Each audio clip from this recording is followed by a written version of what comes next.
Puji Tuhan, saya sampaikan selamat malam dan salam sejahtera dalam Tuhan kita Yesus Kristus. Haleluya. Sungguh kita bersyukur, kita boleh kembali bersama-sama bersekutu untuk beribadah kepada Tuhan, untuk menyembah Tuhan, karena memang itulah yang menjadi tujuan dalam hidup ini. Ketika kita percaya Yesus, supaya kita boleh beribadah kepada Tuhan. Mari kita membaca di dalam Kisah Para Rasul pasal 2. Saya akan membaca ayat 41 sampai 47. Kisah Para Rasul pasal 2 ayat 41 sampai ayat 47. Demikian firman Tuhan. Orang-orang yang menerima perkataannya itu memberi diri dibaptis, dan pada hari itu jumlah mereka bertambah kira-kira 3.000 jiwa. Mereka bertekun dalam pengajaran rasul-rasul dan dalam persekutuan. Dan mereka selalu berkumpul untuk memecahkan roti dan berdoa. Maka ketakutanlah mereka semua, sedang rasul-rasul itu mengadakan banyak mujizat dan tanda. Dan semua orang yang telah menjadi percaya tetap bersatu, dan segala kepunyaan mereka adalah kepunyaan bersama. Dan selalu ada dari mereka yang menjual harta miliknya, lalu membagi-bagikannya kepada semua orang sesuai dengan keperluan masing-masing. Dengan bertekun dan dengan sehati mereka berkumpul tiap-tiap hari dalam bait Allah. Mereka memecahkan roti di rumah masing-masing secara bergilir, dan makan bersama-sama dengan gembira dan dengan tulus hati, sambil memuji Allah, dan mereka disukai semua orang. Dan tiap-tiap hari Tuhan menambah jumlah mereka dengan orang-orang yang diselamatkan. Puji Tuhan. Kita telah belajar bersama-sama bahwa iman kepada Yesus Kristus yang bangkit itu akan menghasilkan kelahiran baru. Jadi keselamatan itu bukan soal pengakuan semata-mata bahwa kita percaya kepada Yesus, tetapi apakah Tuhan Yesus benar-benar telah melahirkan kita kembali menjadi manusia baru di dalam Dia? Apakah Tuhan telah membangkitkan di dalam diri kita kehidupan rohani? Sebab semua orang telah mati di dalam dosa-dosanya. Tetapi oleh kasih karunia Allah kita dikaruniakan kehidupan rohani, yaitu kehidupan yang kekal, persekutuan dengan Allah. Itu sebabnya kalau orang-orang percaya imannya sungguh-sungguh hidup, imannya sungguh-sungguh menyelamatkan, maka ada kelahiran baru, ada kehidupan baru, dan ini harus dibuktikan dengan perubahan hidup. Saudara, bukti orang-orang benar-benar diselamatkan, benar-benar lahir baru, yang pertama-tama adalah ketaatannya kepada firman Tuhan. Orang yang sungguh-sungguh percaya, maka dia memiliki kerinduan untuk mengenal Tuhan lebih lagi dan lebih lagi. Ada kebencian terhadap dosa. Kalau dulunya dia terbiasa dengan dosa-dosa, tetapi setelah lahir baru dia mulai membenci dosa-dosa yang pernah dilakukannya. Dan dia akan bersekutu dengan sesama orang percayanya dan terus bertumbuh di dalam imannya kepada Tuhan. Nah saudara, salah satu bentuk ketaatan seseorang yang sungguh-sungguh percaya yang pertama-tama adalah baptisan. Kita bersyukur bahwa tadi pagi sudah dilaksanakan pembaptisan air. Ada banyak saudara-saudara seiman kita yang mengambil keputusan untuk dibaptis di dalam air. Nah pertanyaannya adalah, apa yang selanjutnya setelah kita menerima baptisan air? What next, saudara? Jadi orang yang sudah percaya lahir baru dan menyatakan ketaatannya kepada Tuhan melalui baptisan air, maka dia dipanggil untuk terus bertumbuh di dalam Tuhan, menjadi dewasa di dalam Kristus. Dan untuk menjadi dewasa di dalam Kristus, maka orang yang percaya itu harus memiliki kesehatan rohani. Jadi bagi saudara saya kemukakan bahwa gereja mula-mula, ya teks yang kita baca ini memberi gambaran kepada kita tentang gereja yang sehat, gereja lokal yang sehat. Gereja yang akan bertumbuh dalam kedewasaan rohani. Itu sebabnya penting sekali kita mempelajari teks ini supaya kita bisa menyadari di mana posisi kita. Apakah kita sebagai gereja kita benar-benar sehat dan mengalami pertumbuhan rohani yang baik. Dan teks ini begitu sangat penting bagi kita supaya kita dapat meneladani kehidupan gereja mula-mula sehingga sungguh kita menjadi gereja yang sehat.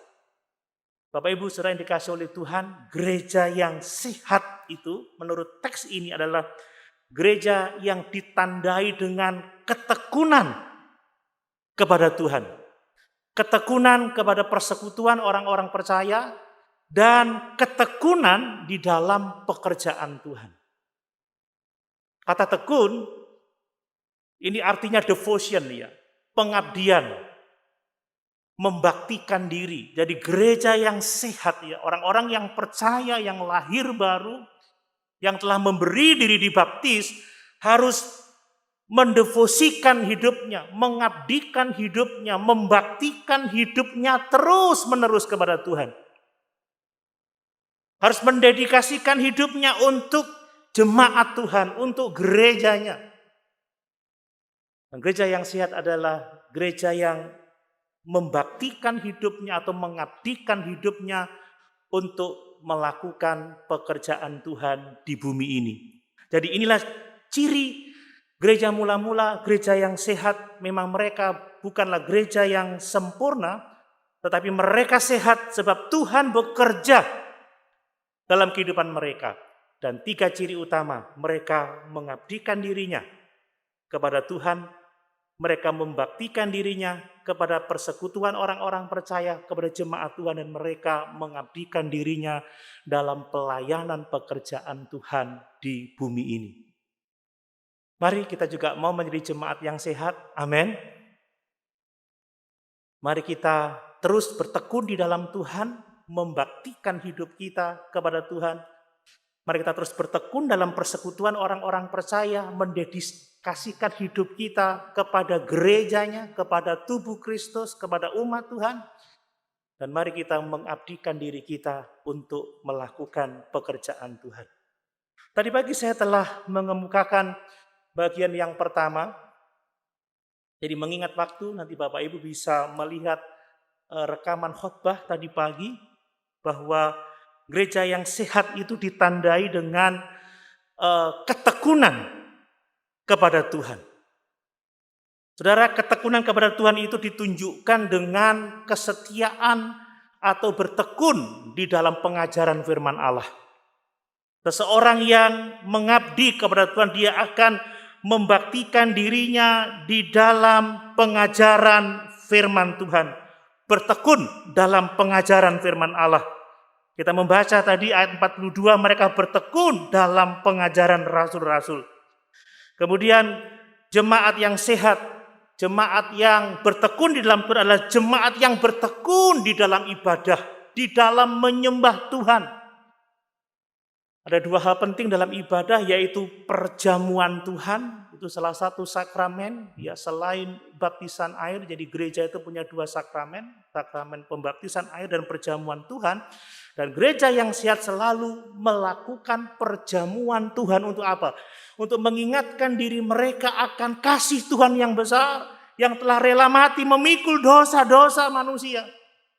Sehingga hanya oleh iman dan anugerah saja kita dapat diselamatkan. Saudara, perjamuan Tuhan juga akan mengingatkan kita apakah kita benar-benar telah mati terhadap dosa yang olehnya Yesus telah menebus kita. Apakah kita benar-benar telah meninggalkan dosa-dosa kita dan hidup hanya untuk Kristus yang sudah mengasihi kita. Dan gereja yang bertekun dalam ibadah, dia akan terus-menerus bertekun di dalam doa. Doa adalah nafas hidup orang percaya. Dan doa itu adalah tanda kebergantungan total kita kepada Tuhan. Seseorang yang berdoa, dia menyatakan dirinya tidak sanggup tanpa Tuhan. Dia bergantung sepenuhnya kepada Tuhan. Dan gereja yang menyembah Tuhan adalah gereja yang terus-menerus melakukan kehendak Tuhan dengan gembira dan dengan tulus hati. Saudara, kita bersekutu, kita menyembah Tuhan dengan gembira dan tulus hati. Amin. Dengan sukacita. Kita bertekun dalam pengajaran firman dengan sukacita. Kita melaksanakan perjamuan Tuhan dengan sukacita. Kita berdoa dengan sukacita, dengan ucapan syukur, memuji-muji Allah kita. Dan itu yang mendatangkan perkenanan Tuhan yang sangat luar biasa. Sehingga seperti jemaat mula-mula, tiap-tiap hari Tuhan menambahkan kepada mereka jiwa-jiwa yang diselamatkan. Jadi gereja yang sehat adalah gereja yang bertekun di dalam Tuhan. Yang selanjutnya saudara, bahwa gereja yang sehat itu adalah gereja yang bertekun di dalam persekutuan orang-orang percaya. Gereja yang mengabdikan dirinya kepada umat Tuhan. Saya membaca di dalam ayat yang ke-42 lagi, demikian firman Tuhan. Mereka bertekun dalam pengajaran rasul-rasul dan dalam persekutuan. Jadi kalau seseorang itu bertekun di dalam Tuhan, kalau seseorang mengabdikan hidupnya kepada Tuhan, kalau seseorang menyembah Tuhan, beribadah kepada Tuhan, maka orang itu akan membaktikan dirinya kepada tubuhnya Tuhan, yaitu gerejanya. Seseorang yang mengasihi Tuhan, kepala gereja, dia juga akan mengasihi jemaat tubuh Kristus. Jadi seseorang yang bertekun kepada Tuhan, dia akan bertekun dalam persekutuan orang-orang percaya. Amin. Tidak mungkin kita dapat mengatakan aku mengasihi Tuhan, tetapi kita membenci tubuh Tuhan. Itu sesuatu yang tidak mungkin, saudara. Makanya Rasul Yohanes mengatakan barang siapa mengaku ada di dalam terang, mengaku beroleh persekutuan dengan Tuhan, tetapi membenci saudaranya, dia menipu diri sendiri. Seseorang yang mengaku percaya, seseorang yang mengaku mengasihi Tuhan, seseorang yang mengaku setia di dalam doa, seseorang yang mengaku bertumbuh di dalam firman, maka orang itu harus mengasihi sesamanya. Amin. Seseorang yang bertekun kepada Tuhan harus bertekun di dalam persekutuan orang-orang percaya. Saudara, betapa sakit hatinya seorang wanita ketika seorang pria mengatakan, aku kagum kepada wajahmu tapi tidak dengan tubuhmu.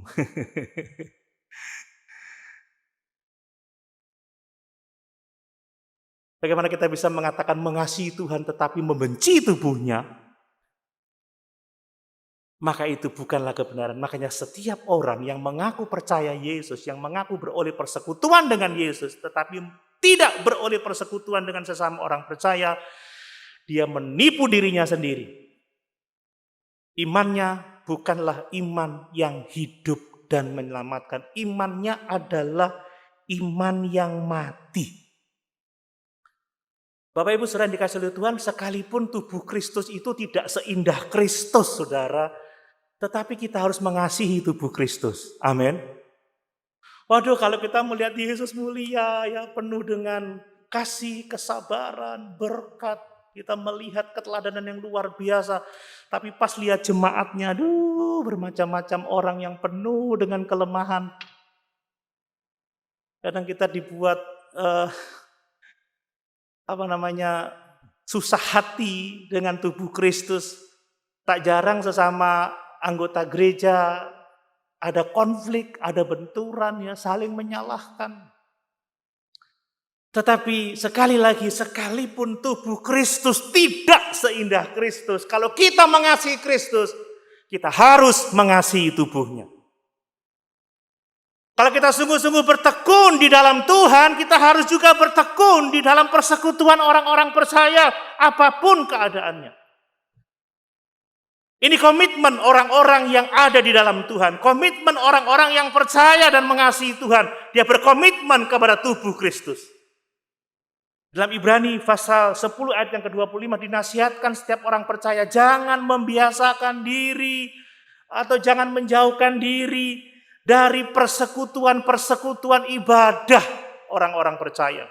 Kita harus bertekun di dalamnya untuk membangun persekutuan, untuk saling menasihati, untuk saling mendukung, untuk saling mendoakan. Dan kita harus giat melakukannya menjelang kedatangan Tuhan kembali. Jadi gereja yang sehat adalah gereja yang bertekun kepada Tuhan dan bertekun kepada persekutuan orang percaya. Sekali lagi, sekalipun gereja, tubuh Kristus tidak seindah Kristus, tapi kalau kita mengasihi Kristus, kita akan mengasihi tubuhnya. Saudara, kalau mengasihi Tuhan, saudara mengasihi saya juga. Amin. Loh, kok nggak semangat? Amin. Saudara, kalau mengasihi Tuhan, saudara mengasihi teman sebelah bangku.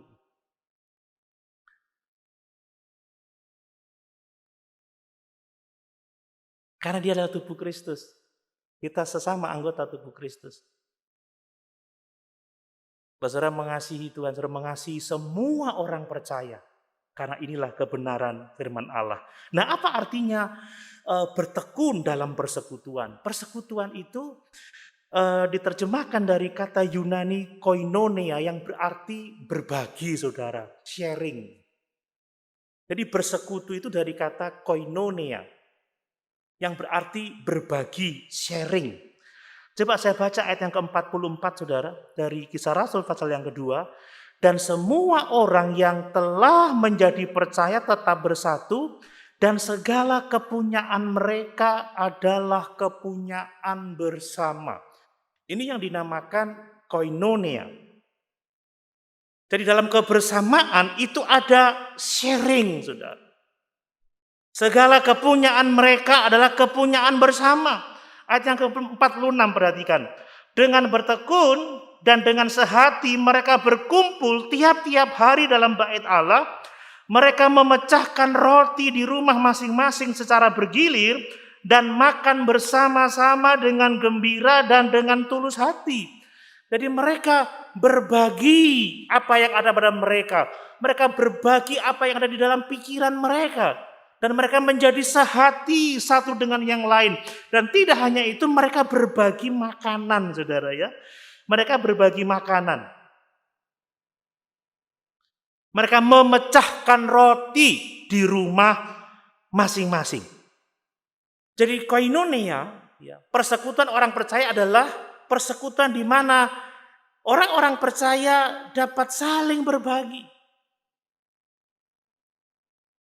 Mereka berbagi pikiran mereka, berbagi isi hati mereka. Mereka menyatukan pikiran mereka menjadi sehati, menjadi sejiwa. Mereka juga berbagi apa yang ada pada mereka. Mereka berkumpul untuk memecahkan roti, makan bersama-sama. Ya, mereka berdoa dengan gembira dan dengan tulus hati.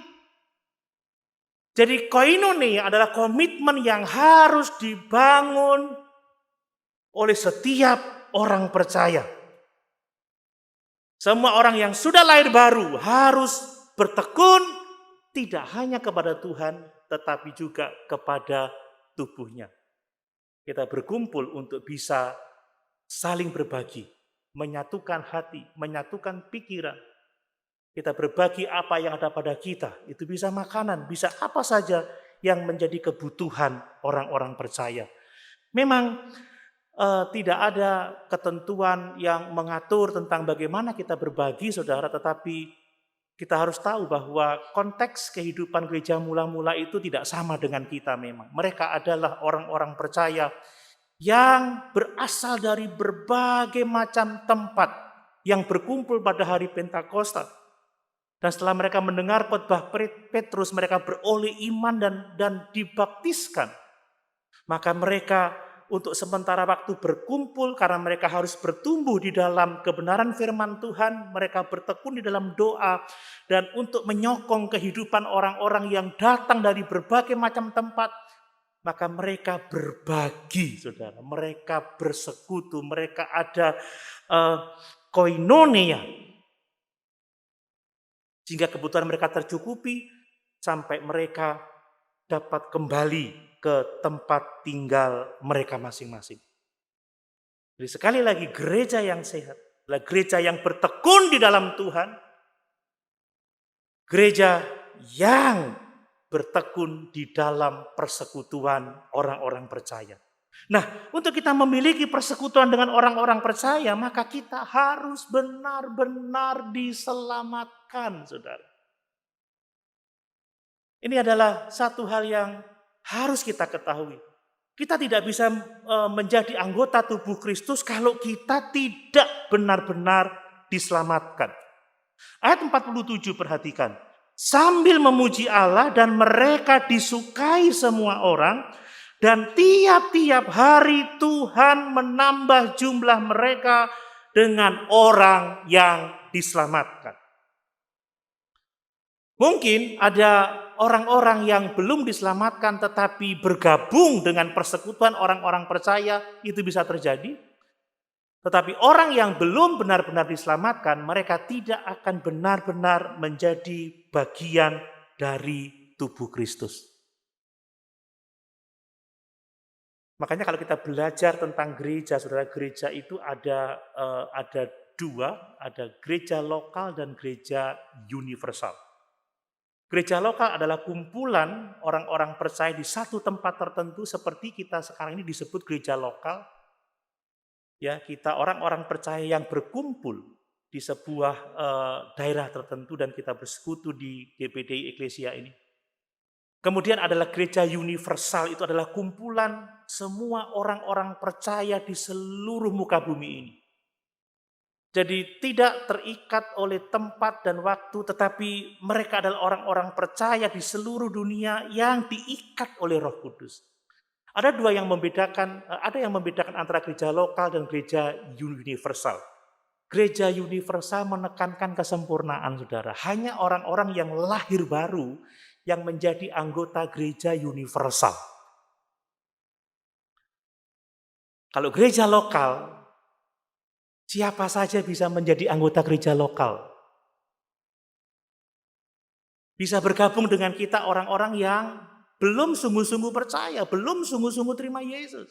Mereka mungkin baru saja tertarik dan mereka belum memberi diri dibaptis karena imannya. Tetapi itulah gereja lokal. Tapi gereja yang disebut gereja universal adalah gereja yang sempurna, di mana yang terhubung di dalam tubuh Kristus adalah semua orang-orang yang sungguh-sungguh percaya, orang-orang yang lahir baru.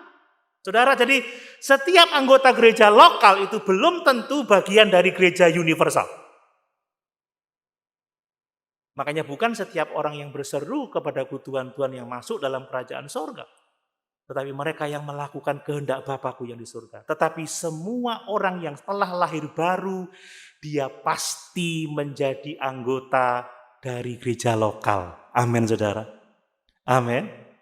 Karena orang yang lahir baru, orang yang berkomitmen kepada Tuhan, orang yang bertekun di dalam Tuhan, orang yang beribadah kepada Tuhan, orang yang mengasihi Tuhan, dia pasti akan mengasihi gerejanya. Jadi kalau kita mau memiliki persekutuan dengan sesama orang percaya, persekutuan yang sungguh-sungguh adalah kita harus benar-benar diselamatkan. Kita harus benar-benar lahir baru. Kapan kita diselamatkan? Saat kita mengakui diri kita sebagai orang berdosa. Saat kita menyadari betapa celakanya kita karena kita tidak bisa menyelamatkan diri dari dosa dengan kekuatan kita sendiri. Saat kita percaya bahwa Yesus adalah Firman yang menjelma menjadi manusia, dia adalah Kristus yang ditetapkan mati memikul dosa-dosa kita.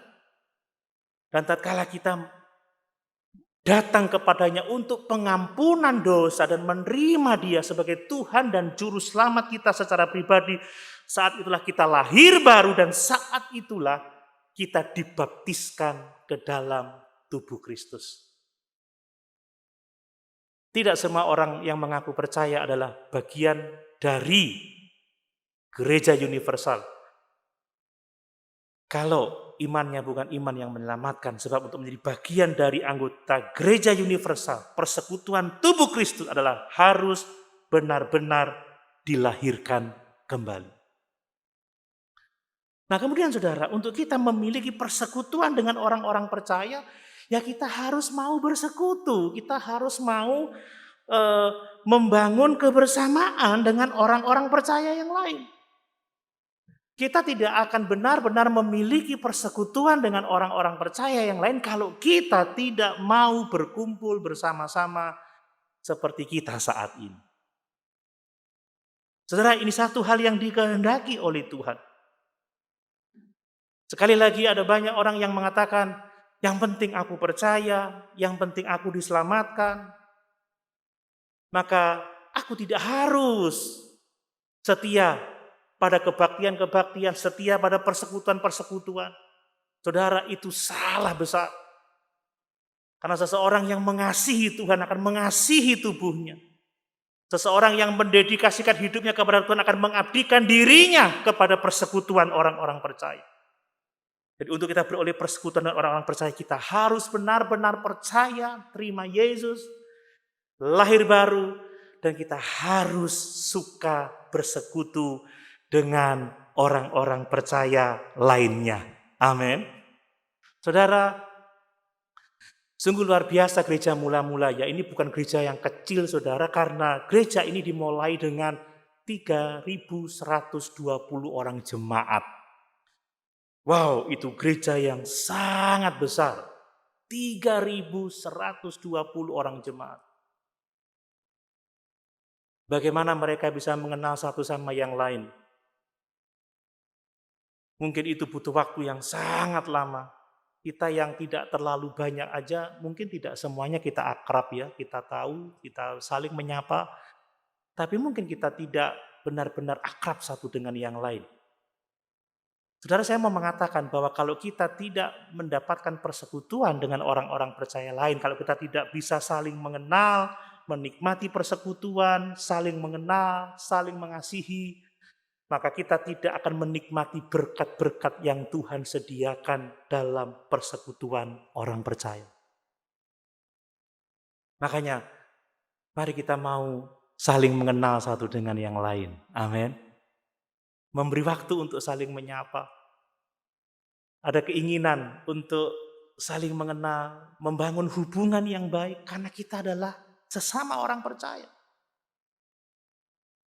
Kita tidak bisa mengatakan aku mengasihi Tuhan, tetapi kita tidak mau kenal dengan sesama orang percaya. Kita harus berani membuka